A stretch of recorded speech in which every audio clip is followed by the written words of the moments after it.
So I read in the Portage County Gazette recently that the city of Stevens Point has decided on a new proposal for changes to Stanley Street. This surprised me because I sit on the city's decision-making body, have been pretty involved in the issue, and don't remember having made a decision. I don't mean to pick on the Gazette or the reporter, because I can see how the recent meeting made it seem like the city had decided on a plan to leave things essentially the way they are with 4 lanes of car traffic. Having watched the public meeting online, the media coverage didn't surprise me, but I have to say that the meeting itself did surprise me. I was expecting there to be a set of options or pros and cons, not specific recommendations. As we all know, the way you define any given problem is critical for whatever solution you reach. It's important what question you're asking and what you're analyzing. In this case, the analysis looked at how Stanley Street works for car traffic. Stanley is set up for cars, and so it stands to reason that it works well for cars. And when the problem is defined that way, mainly within the status quo, it leads to solutions that do the bare minimum to accommodate other users of the street. The proposal that was presented has 3 pieces: dedicated bike lanes between Fremont and Michigan, a pedestrian beacon at Minnesota, and Shorr symbols from Michigan eastward to remind drivers to watch out for bike riders. Having spent more time thinking about this issue than any other issue we've dealt with, quite frankly, that's how I see this proposal, as an attempt to do as little as possible or disrupt the status quo as little as possible. Personally, it seems weird to only have dedicated bike lanes for a couple of blocks. A beacon at Minnesota would merely give pedestrians a way to ask permission, a way to get cars permission to cross instead of divvying up the right-of-way to make it really more pedestrian-friendly. The mayor regularly reminds us that bike riders have equal rights as drivers to be on the streets. He's right about that. It's what the law says, and there are important safety reasons for everyone to ride their bikes on the street rather than the sidewalk. Without taking time to review them, I'll just say that when the council meets next month to decide this issue, I expect we'll hear from a retired Stevens Point police officer who feels strongly about this.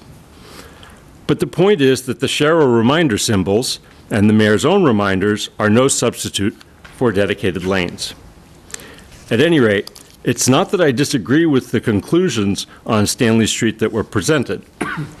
There isn't a unique safety problem on Stanley, and having a 4 to 3 lane conversion won't dramatically decrease the number of crashes. A big criticism's been made of me for not highlighting the traffic accident statistics for Stanley or the number of bike riders. But going back to my point about defining problems, that's never how I defined this problem.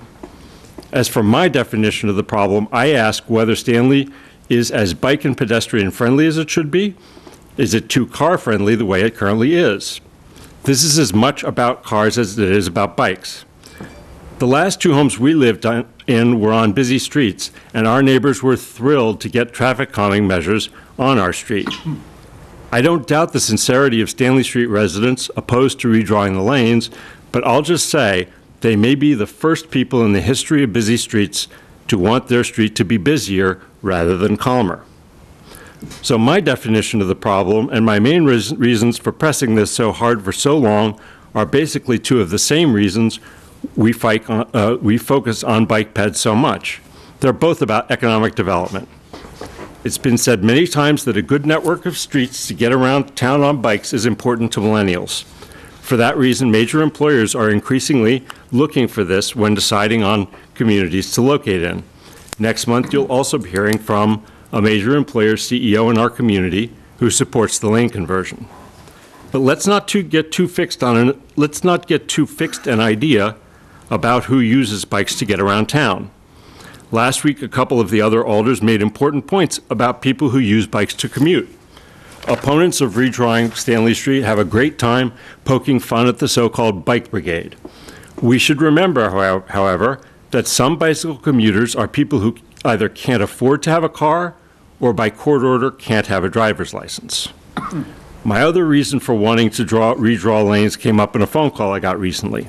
This was someone against redrawing Stanley. He said he called to say bike riders should have to pay for such a project because drivers pay for roads through gas taxes and driver's license fees. Never mind, this isn't how we actually pay for our city streets. I always try to keep conversations like this going for a while because it can lead to understanding each other better. Now, what really struck me was something the caller said later in the conversation, that all of us in Stevens Point should be walking distance from neighborhood mom and pop shops and restaurants. I could not agree more. The intersection of Stanley and Minnesota is the 2nd District's only little shopping district, and I want to make the street friendlier to bikes and pedestrians so we have more people going into those shops and restaurants than driving by them. I don't know, for instance, the whole story of why Shaw's Jamaican Kitchen didn't last at its location, but from everything we know about 4 to 3 conversions, it could only have helped. So 3 final points. First, how would you analyze the problem the way I've defined it? How would you gauge whether a street makes enough room for pedestrians or bike riders? How do you measure if it makes too much room for car traffic? Well, in terms of traffic congestion, there's a rule of thumb threshold beyond which 4 to 3 conversions are a bad idea, and Stanley Street traffic is far below that threshold. There's an old saying that not everything that matters can be measured, and not everything that can be measured matters. In a sense, that's the point of having elected officials like us to weigh all of the issues and factors and come to a decision. Getting ready for tonight's meeting, I got in touch with the city attorney. My question was about pulling an item from the consent agenda, something that wasn't actually listed. I wanted to raise objections to the part of the Public Works Director's report where it talks about preparing for bids on the restriping of Stanley from Fremont to Michigan. The city attorney advised against reading too much into the director's report, and so instead I'm talking about this now as a non-agenda item. And as I mentioned already, we will be having a full discussion of the issue and reaching a decision at a special Common Council next month. Second point.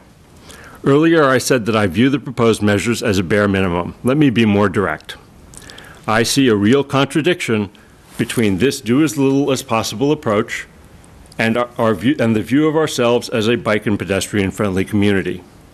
It's the difference between talking the talk and, I'm sorry, walking the walk. Third and final point. It's not that I'm against finding a compromise solution. For instance, I could support redrawing Stanley Street's lane going only as far east as Indiana Avenue. That would, for the time being, avoid the section by I-39 where there's more traffic.